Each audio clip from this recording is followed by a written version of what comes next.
Assalamualaikum warahmatullahi wabarakatuh. Perkenalkan, saya Nurfadila Napa Putri dari Universitas Negeri Makassar, Fakultas Ilmu Sosial jurusan PPKN. Video ini saya buat untuk memenuhi tugas akhir semester dari Bapak Dr. Muhammad Akbal Inhum selaku pemangku mata kuliah pengelolaan kelas. Tema yang pertama yaitu membina disiplin dan perilaku anak. Pertanyaan pertama, bagaimana cara yang dapat dilakukan oleh guru untuk membina sikap disiplin siswa SD? Guru memegang peran sentral sebagai seseorang yang ditiru, maka seluruh perilaku harus lebih baik daripada muridnya. Walaupun tidak dan bukan satu-satunya orang yang bertanggung jawab dalam hal pendidikan siswa, paling tidak guru memiliki posisi strategis dalam pembinaan pengembangan karakter dan kepribadian siswa, sebab siswa di bangku sekolah dasar mulai mengembangkan karakter dan kepribadian yang dimiliki seorang peserta didik. Pertanyaan kedua, bagaimana cara yang dapat dilakukan oleh guru untuk membina sikap disiplin siswa SMP?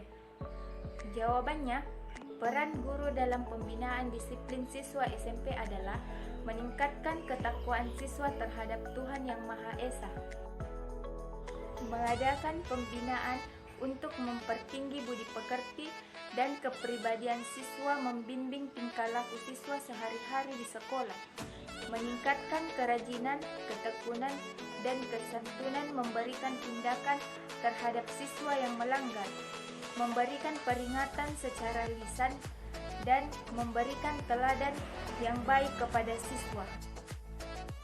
Pertanyaan ketiga, bagaimana cara yang dapat dilakukan guru untuk membina sikap disiplin siswa SMA?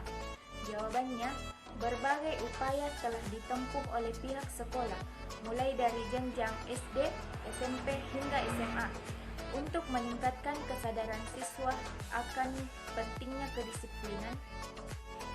Adapun bentuk pembinaan sikap disiplin siswa SMA, salah satunya dengan mengoptimalkan peran guru bimbingan konseling atau BK dalam melakukan pendekatan kepada siswa-siswa yang tersangkut masalah, khususnya kepada siswa yang tersangkut masalah kedisiplinan dalam proses pembelajaran.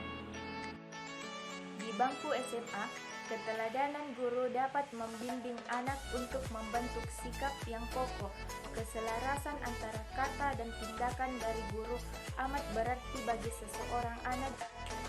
Demikian pula apabila terjadi ketidakcocokan antara kata dan tindakan guru, maka perilaku anak juga tidak akan benar. Oleh karena itu, dituntut ketulusan keteguran. Pertanyaan keempat, apakah ada treatment atau perlakuan yang berbeda untuk membina siswa pada ketiga jenjang sekolah? Jelaskan alasannya. Jawabannya, menurut saya dari keempat cara guru dalam membina siswa mulai dari SD, SMP, dan SMA tidak ada perlakuan yang berbeda. Sebab guru peran penting dalam menerapkan perilaku disiplin baik proses pembelajaran maupun di lingkungan masyarakat. Upaya yang telah ditempuh oleh guru untuk meningkatkan kesadaran siswa, keteladanan guru dapat membimbing anak untuk membentuk sikap yang kokoh.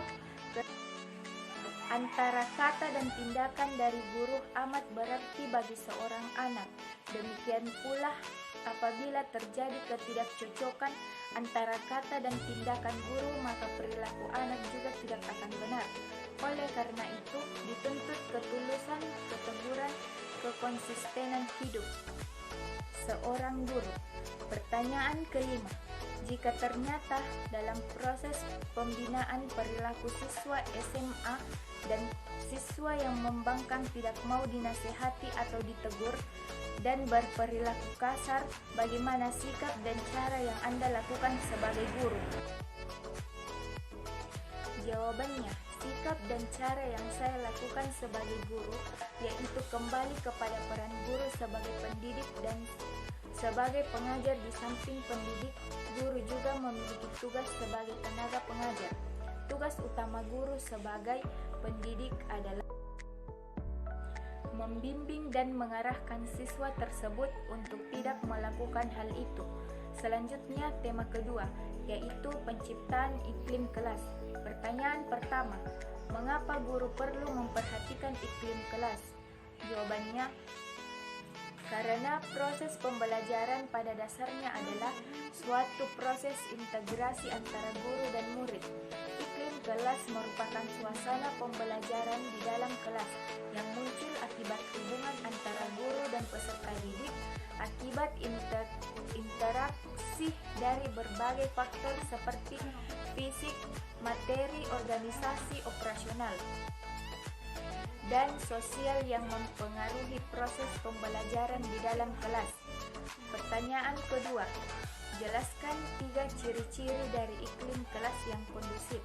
Jawabannya, 3 ciri-ciri dari iklim kelas yang kondusif. Yang pertama, siswa mendapatkan perlakuan adil di guru. Tidak membeda-bedakan antara yang miskin dan kaya. Yang kedua, semua kegiatan sekolah diatur dengan tertib, dilaksanakan dan dilakukan dengan penuh tanggung jawab yang merata.